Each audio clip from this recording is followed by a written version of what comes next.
Before starting the story, I would like to say that 99% of you are not subscribers, while only 1% are. At 1,000 subscribers, I will post a series of special stories for you. Subscribe now. On a calm night in the vast starlit expanse of the Sahara Desert, the serenity was shattered by a streak of fire that cut through the sky, the herald of something extraordinary. It was October 3rd, 2257, a date that would soon be etched in the history of human civilization. An alien spacecraft, its hull ablaze with atmospheric friction, plummeted to Earth with devastating speed, its descent marked by a cacophony that roused all, human and animal, to a startled wakefulness. The impact site was a frenzy of activity within hours. The United Earth Space Agency, UESA, along with various international military units, cordoned off the area, an immense crater still smoldering, the air thick with the acrid scent of burnt metal and unknown chemicals. Amidst the twisted wreckage and technological marvels beyond human understanding, they found a survivor, an alien girl. The survivor. She was found shielded beneath an energy field, which flickered out as rescue teams approached. Her skin shimmered with an iridescent sheen, reflecting the harsh floodlights and the softer glow of the stars above. Her large, luminous eyes, a kaleidoscope of swirling blues and greens, watched warily as the humans, clad in hazmat suits, extended their hands to help her. Dr. Helen Rousseau, a leading xenobiologist, was among the first to make contact. She noted the girl's slight frame and the delicate, almost ethereal quality of her movements, each step tentative on the unfamiliar terrain of Earth. They named her Lyra after the constellation, reflecting her celestial origin. Communication begins. Lyra was quickly transported to a secure facility, designed to quarantine and study extraterrestrial beings. There, amidst the sterile rooms equipped with the latest technology, Helen attempted to bridge the vast linguistic divide. The aliens' language consisted of a series of clicks and whistles, far removed from any terrestrial communication methods, but Helen was undeterred. Using a dynamic AI-driven translation device, she began the slow process of decoding Lyra's speech. Lyra, for her part, was a quick study. She seemed to grasp the basics of English with surprising speed, facilitated by her apparent telepathic abilities, which allowed her to project images and emotions directly into the minds of her human counterparts. This not only expedited communication, but also established a bond of trust and empathy between her and Helen. Fears and confessions. As the days passed, Lyra became more comfortable in her new surroundings. She shared stories of Visoria, her verdant homeworld, where seas glowed under twin moons and cities were built in harmony with nature. Yet, beneath these tales lay an undercurrent of fear. Her gaze would often flit to the skies, a silent testament to the terror she had fled. Under gentle prodding, her story began to unravel. She spoke of a coup, led by her uncle, that had toppled her family's rule. As the rightful heir to the Corleanth dynasty, she had been marked for death. Her flight to Earth was not accidental. It was a desperate bid for sanctuary, perhaps intuitively knowing that the historically fractious, yet undeniably courageous humans would protect her. Humanity's vow. The revelation of Lyra's lineage and her pursuer's potential arrival spurred Earth's leaders into action. The world, which had often been divided, found a common cause, the protection of this alien refugee. As diplomats debated and military strategists planned, Helen and Lyra worked together to prepare for what might come next. Lyra's fears were confirmed when a series of unidentified blips appeared on space radar, heading towards Earth. The alien craft were sleek and menacing, advancing with a precision that spoke of military intent. The human response was swift, a mixture of defensive preparations and an outstretched hand of diplomacy, embodying the complex nature of humanity, wary yet compassionate, ready to fight yet eager to talk. As Earth braced for the impending encounter, Lyra stood beside Helen, the bond between them a microcosm of the burgeoning relationship between humans and the mysterious beings from Visoria. Together, they faced the unknown, their resolve a testament to the surprising depth of human empathy, a trait that, Lyra realized, was not as bloodthirsty as her people had feared. Thus began the intricate dance of diplomacy and conflict, as Earth geared up to not just save a life, but possibly forge a new interstellar alliance. The stage was set for a confrontation that could end in violence or pave the way for unprecedented peace. As Lyra and Helen looked to the stars, they prepared to meet the challenge head-on, hopeful, yet cautious of the future. The facility designated for Lyra was a masterpiece of human engineering, tailored to meet the needs of an extraterrestrial life form. Located in the remote plains of Nevada, it was part of a complex originally designed for top-secret aerospace projects, but had since been repurposed as a first-contact sanctuary. The facility was self-sufficient, equipped with living quarters, medical stations, and various laboratories, all modified to accommodate non-human biology. Dr. Helen Rousseau oversaw the adaptation of the environment to suit Lyra's physiological requirements. The air pressure was subtly altered, enriched with a slightly higher concentration of oxygen, mimicking the airy highlands of Visoria as described by Lyra. Bioluminescent plants, similar to the flora of her homeworld, were introduced to provide comfort and reduce her stress. Building trust. Lyra's initial days at the facility were a mix of wonder and trepidation. The large, transparent walls showing expansive views of the Earth's terrain fascinated her, as did the technology all around her. Helen took it upon herself to make Lyra feel at home, spending hours talking with her, sharing meals, and showing her human customs and entertainment. The bond between them deepened, transcending the roles of protector and protected. Lyra's fear ebbed slowly, replaced by a tentative sense of safety. She began to share more about her culture, her family, and the events that led to her flight. These sessions were recorded and provided valuable insights into Visorian society and governance, sparking a multitude of academic and diplomatic discussions. Communication breakthroughs. Helen's team developed a translation software that converted Lyra's clicks and whistles into English and vice versa, facilitating more complex conversations. They discovered that Lyra's language was tonal, heavily reliant on pitch and melody, an art form as much as a method of communication. Lyra was quick to pick up English, displaying an intuitive understanding of syntax and grammar that impressed her human counterparts. Her ability to express herself grew daily, and with it, her curiosity about Earth and its cultures. Earth's reaction. News of Lyra's asylum on Earth spread globally, igniting a firestorm of public and political debate. While many advocated for her protection and the rights of sentient beings, regardless of origin, others feared the implications of harboring an alien fugitive. Protests and support rallies occurred simultaneously across different continents, reflecting the divided sentiment of humanity. Internationally, the UN held special sessions to discuss the Visorian threat, with Helen occasionally presenting findings from her interactions with Lyra. These briefings were crucial in shaping Earth's response to the approaching Visorian fleet, balancing the fine line between diplomatic engagement and defensive preparation, a symbol of hope. Lyra gradually became a symbol of interstellar refugee crises and the potential for peaceful extraterrestrial interactions. Helen encouraged her to share her story with the world, believing that her first-hand account would promote understanding and empathy among Earth's populace. They arranged an interview, broadcasted worldwide, where Lyra, her voice modulated electronically, spoke about her life, the beauty of Visoria, and the harrowing events of the coup. Her poignant narrative, coupled with her youthful innocence and the stark contrast to her uncle's militaristic aggression, swayed public opinion in her favor. Preparing for the future. As the alien ships drew closer, Helen and Lyra worked with international leaders to strategize a response. Lyra's insights into Visorian tactics and technology proved invaluable, shaping Earth's defensive measures. She proposed non-aggressive strategies that emphasized Earth's willingness to negotiate, reflecting her desire to resolve conflicts without violence, a stark departure from her uncle's methods.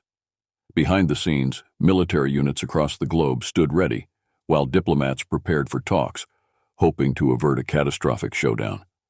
Meanwhile, Helen and Lyra continued their cultural exchange, each learning from the other, building not just a friendship, but a bridge between two worlds. Together, they awaited the arrival of the Visorian armada, ready to defend Lyra's new home, yet hopeful for a peaceful resolution. In the quiet moments before the storm, Lyra looked at the stars, comforted by the Earth's vastness and the human spirit's capacity for kindness, a stark contrast to the bloodthirsty image once painted of them. The sanctuary, once a place of isolation, had become a stage for what could either be a monumental alliance or an interstellar conflict.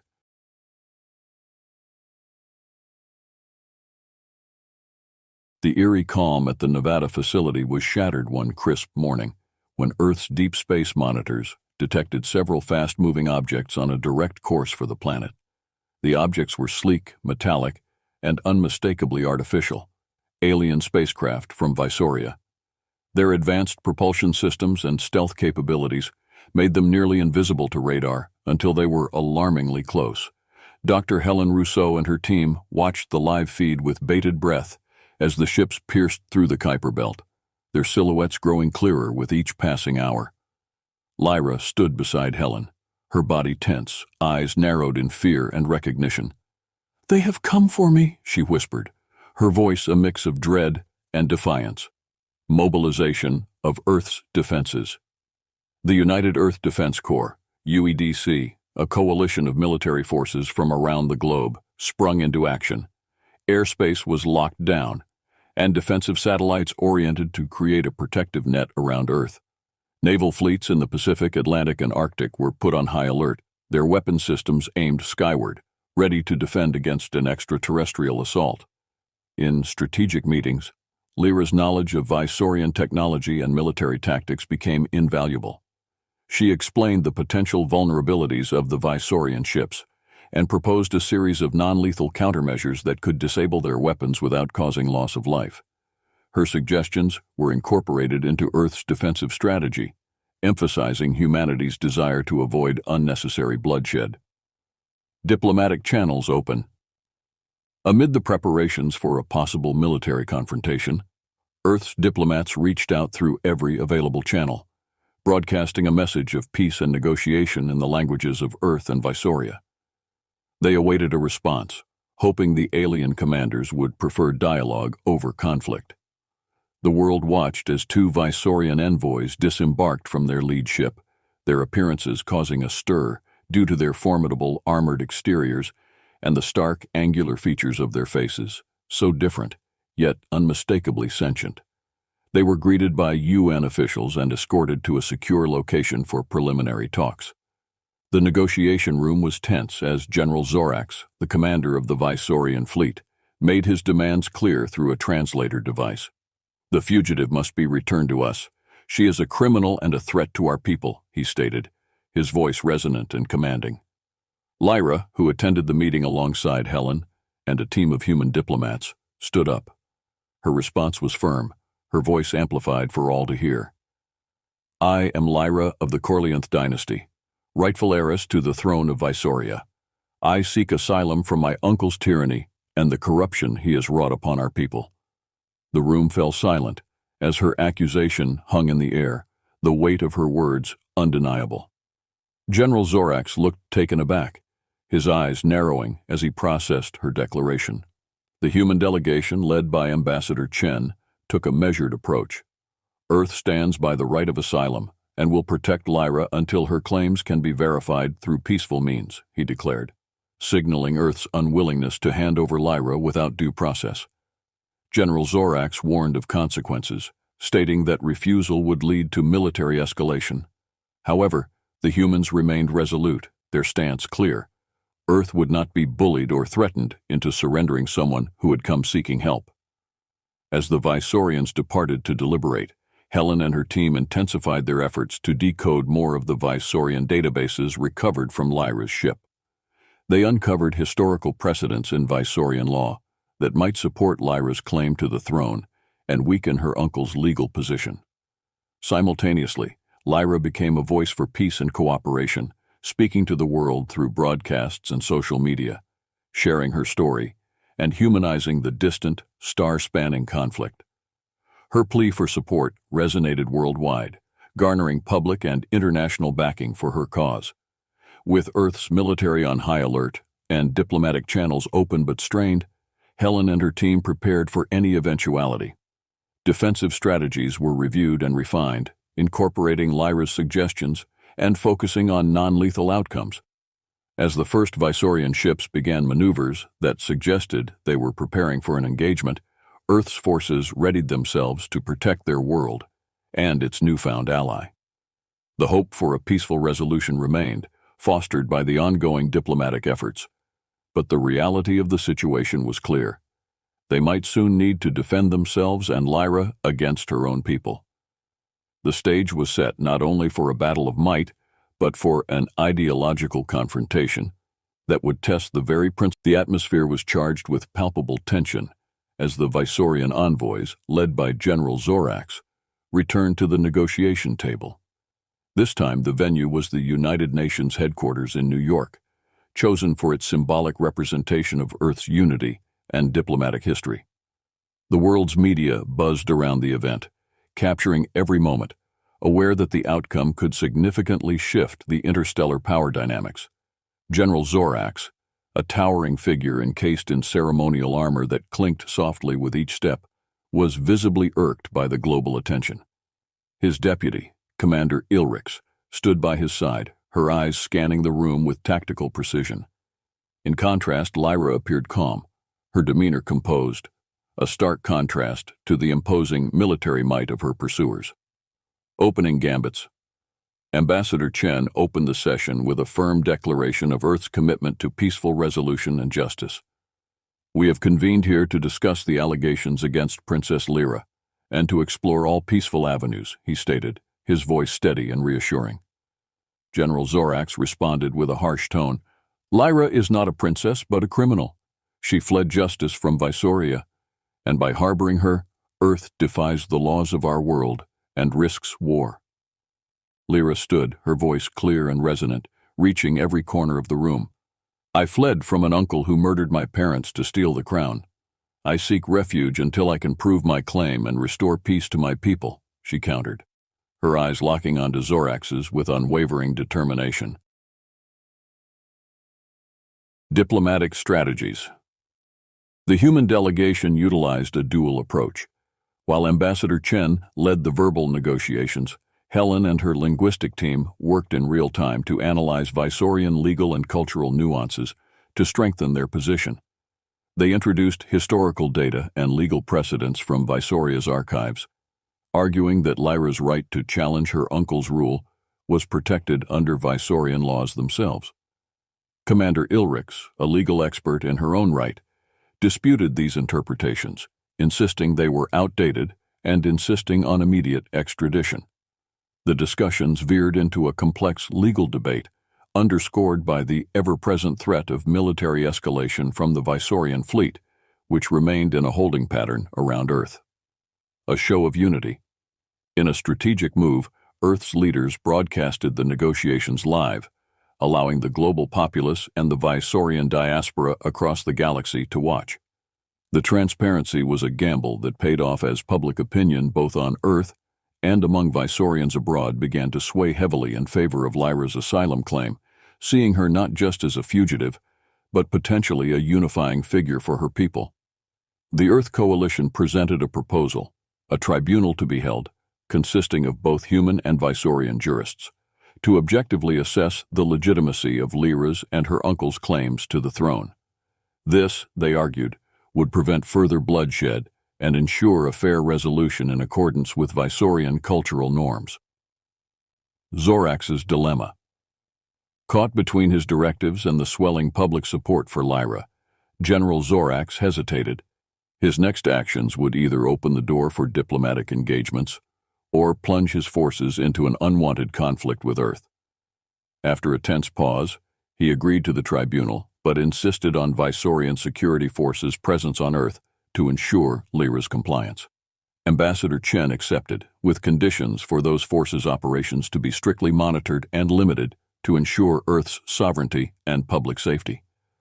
The agreement was a delicate balance, a thread holding back the specter of war. Preparing for the tribunal. As the meeting adjourned, Lyra and Helen shared a quiet moment of relief. Yet both understood the gravity of the upcoming tribunal. It was not only Lyra's fate that hung in the balance, but also the potential for future human-Visorian relations. Lyra spent her days preparing her defense, going over Visorian law and historical cases with Helen's team, while also reaching out to her supporters across the galaxy through secure channels. Her goal was clear: to return to Visoria as its rightful leader and heal her fractured world. Reflections. That night, as Lyra looked out over the cityscape of New York, the twinkling lights a faint echo of her starry home, she felt a mix of hope and sorrow. Earth, with all its beauty and chaos, had become a refuge, a point of stark defiance against the dark politics of her world. The coming tribunal would be a test of more than legal rights. It would be a testament to the power of truth and the strength of newfound. As the tribunal approached, the international spotlight intensified on New York City, where the proceedings were to be held. The tribunal, a blend of Visorian legal tradition and Earth's international law, was designed to be a fair and transparent platform to resolve the claims to the Visorian throne. Earth officials, alongside Visorian legal scholars, had worked tirelessly to set the stage for this historic event, which was broadcast globally and watched by billions. Lyra spent the nights leading up to the tribunal in deep preparation with Helen and a team of Earth's finest legal minds and xenolinguists. They combed through Visorian legal codes, extracting precedents that supported her claim. Helen, in particular, played a crucial role in ensuring that Lyra's case was presented in a way that was both legally sound and emotionally compelling. Day of Judgment. On the day of the tribunal, the atmosphere was thick with anticipation. The grand hall of the tribunal was lined with flags of both Earth and Visoria, symbolizing the union of two civilizations seeking a peaceful resolution. General Zorax and his team appeared stern and confident, while Lyra, flanked by Helen and Ambassador Chen, projected a calm resolve. The proceedings began with opening statements. General Zorax's legal representative, Commander Ilrix, presented the case against Lyra, depicting her as a destabilizing influence who fled lawful prosecution. Princess Lyra's actions are those of a traitor, not a ruler, Ilrix declared, her voice echoing in the high-ceilinged chamber. Lyra responded with dignity, her statement crafted to resonate not only with the tribunal, but with all who were watching. I stand before you, not only to claim my rightful place as the leader of Visoria, but to restore truth and justice to my people, Lyra articulated clearly, her words translated simultaneously across myriad languages. Unveiling the truth. The turning point came when Helen introduced a series of decrypted communications between General Zorax and Lyra's uncle, which revealed a conspiracy to assassinate the royal family and seize the throne. The evidence, displayed on large screens, sent ripples of shock and outrage throughout the assembly and across the galaxy. Commander Ilrix attempted to dispute the authenticity of the evidence, but the damage was done. The tribunal called for a recess, during which there was a frenzied exchange of arguments among the Visorian delegation. General Zorax, faced with mounting evidence and declining public support, looked visibly shaken for the first time. Lyra's testimony. When the tribunal resumed, Lyra took the stand. Her testimony was heartfelt and poignant. She spoke of her vision for Visoria, a vision of peace, prosperity, and cooperation with other civilizations, including Earth. She recounted the horrors of the coup, her narrow escape, and her days of exile on Earth. The climax of her testimony came when she presented her mother's diaries, which detailed plans for Visoria's future, plans that included significant reforms that her uncle had opposed. These are not just the ramblings of a would-be queen, Lyra stated, but the hopes of a leader who desires the best for her people.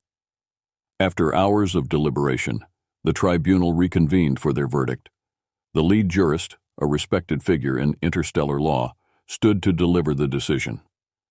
Having reviewed all evidence and testimonies, we find in favor of Princess Lyra, he announced, his voice firm and clear. She shall be recognized as the rightful sovereign of Visoria, and charges against her are dismissed. The courtroom erupted in applause, some from relief and others from joy. General Zorax stood stoically, his fate sealed as the tribunal also ordered his arrest and trial for his role in the coup. As the tribunal adjourned, Lyra was surrounded by supporters and media. Her first act, broadcast live to billions, was to thank Earth and its people. "I came to Earth seeking sanctuary, and I found not only protection but allies," she said, her gaze sweeping over the crowd, pausing on Helen with gratitude. Helen, overwhelmed by emotions, realized the gravity of what they had achieved. Not only had they restored a rightful ruler to her throne, but they had also set a precedent for interstellar law and cooperation. The day concluded with celebrations, but also with the recognition of the challenges ahead. Lyra's return to Visoria would be fraught with difficulties, but she was not alone. Earth had proven itself a formidable ally, and together they would begin the complex process of rebuilding a world torn by betrayal and strife. As Lyra and Helen walked out of the tribunal hall, they looked toward the future, ready to face whatever challenges it might. In the days following the tribunal, Lyra's victory became a beacon of hope and change, not just for Visoria, but for potential interstellar relations across the galaxy. As preparations began for her return to Visoria to claim her throne, Earth's leaders and interstellar law experts worked closely with her to outline the strategies for a peaceful transition of power. Dr. Helen Rousseau, now a close advisor and friend to Lyra, coordinated with Earth's top political strategists and diplomats to ensure that Lyra's return was not just triumphant, but foundational for a new government structure that would prevent future usurpations. A symbolic journey back.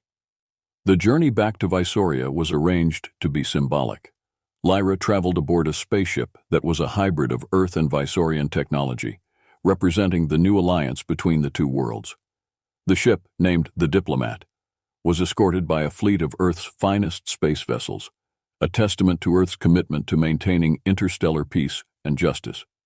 As they approached Visoria, Lyra broadcasted a message of peace to her people, promising reform, justice, and an open dialogue with all sectors of Visorian society. Her message was met with mixed reactions, celebrations from her supporters, and wary acceptance from those who had benefited from her uncle's regime. The coronation, Lyra's coronation, was nothing short of spectacular.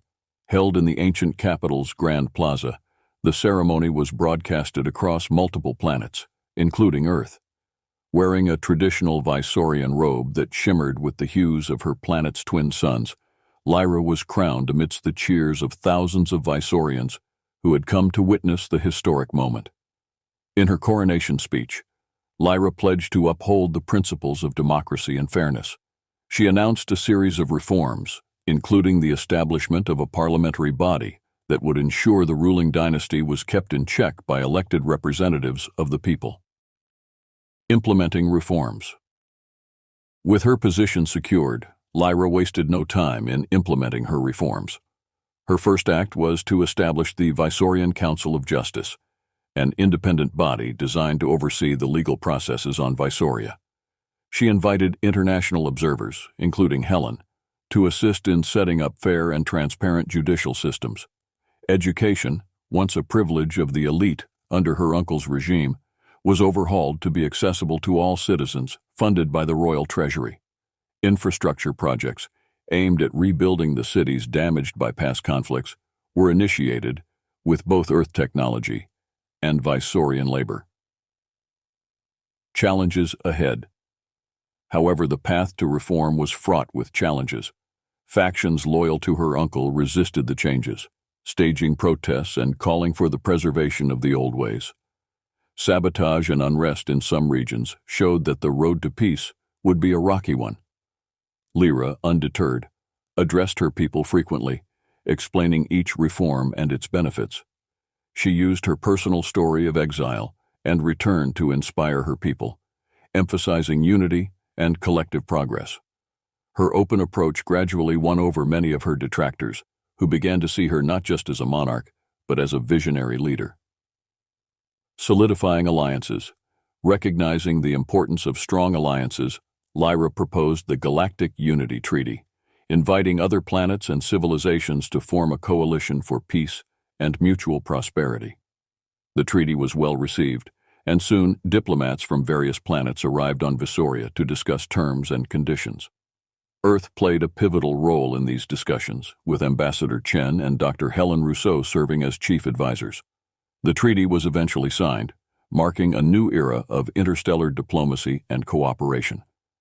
Legacy of peace months into her rule, Lyra's policies began to bear fruit. The once skeptical populace now embraced her leadership, and Visoria flourished under her reign. The Galactic Unity Treaty led to an unprecedented era of prosperity, as trade and cultural exchange flourished among the signatory planets. Lyra's legacy, bolstered by her Earth-inspired reforms and her commitment to justice, was not just the stabilization of her own world, but the strengthening of interstellar relationships across the galaxy. Her story, a tale of exile, return, and renewal, became a symbol of hope for oppressed peoples everywhere. As she stood on the balcony of the royal palace, looking out over a city bustling with life and potential, Lyra felt a profound gratitude to Earth, her sanctuary in times of peril, and to Helen, who had stood by her through her darkest hours and her greatest triumphs. Lyra's rule heralded a golden age for Visoria, characterized by peace, progress, and prosperity.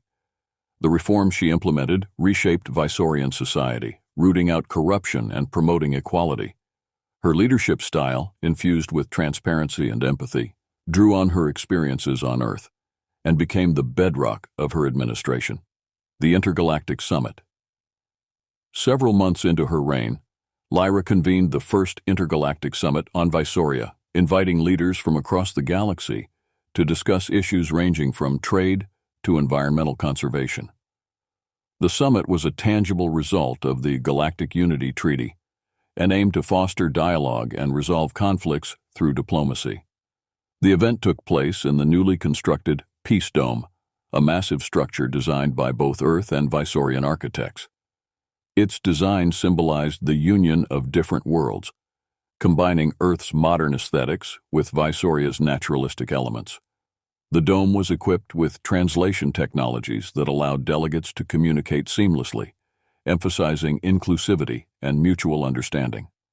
Earth's continuing role. Dr. Helen Rousseau served as the head of the Earth delegation. Her deep knowledge of Visorian culture and her pivotal role in Lyra's ascension made her an invaluable asset.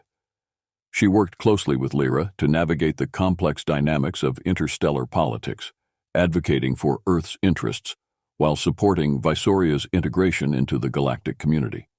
Under Helen's guidance, Earth and Visoria developed joint initiatives, including a cultural exchange program and a collaborative research project aimed at sustainable energy solutions.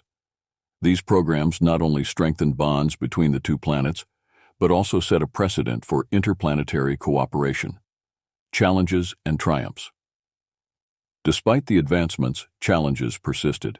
Residual factions loyal to Lyra's uncle occasionally stirred trouble, attempting to undermine her authority.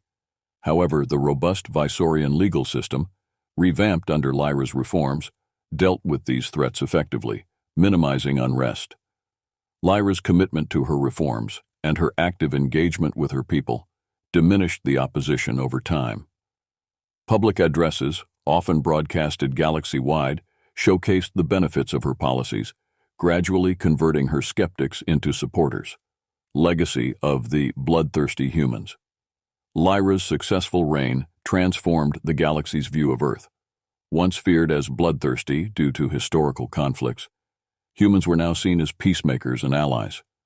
The term bloodthirsty became a relic of the past, replaced by guardians of peace. The irony of Earth's new title was not lost on Lyra or Helen. They often reflected on the journey from the Sahara Desert to the Peace Dome, marveling at how fear and misunderstanding had given way to trust and partnership, looking to the future. As the Intergalactic Summit drew to a close, Lyra announced the establishment of the Visorian Peace Corps, an organization dedicated to aiding planets in conflict and helping them navigate towards peace.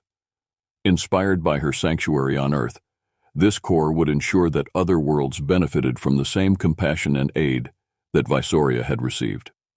Helen was appointed an honorary ambassador to the Peace Corps, a role she accepted with pride and a sense of responsibility.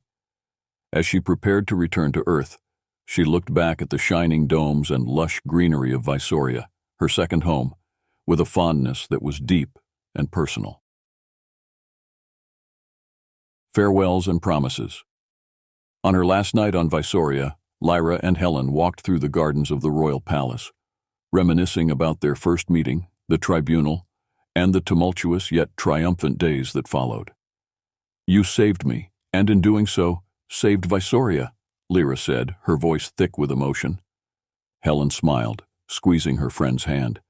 "And you showed Earth the power of courage and compassion. We saved each other." They promised to continue supporting each other no matter the distance. The stars above, the same ones that had guided Lyra to Earth, now shone brightly over Visoria, a beacon of hope and a testament to the enduring spirit of those once deemed bloodthirsty.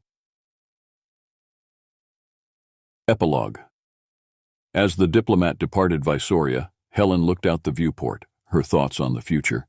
The galaxy was vast, and their work was far from done, but the paths they had paved would guide countless others. Back on Earth, as Helen shared her experiences, a new generation of diplomats and peacemakers prepared to step forward, inspired by the stories of Lyra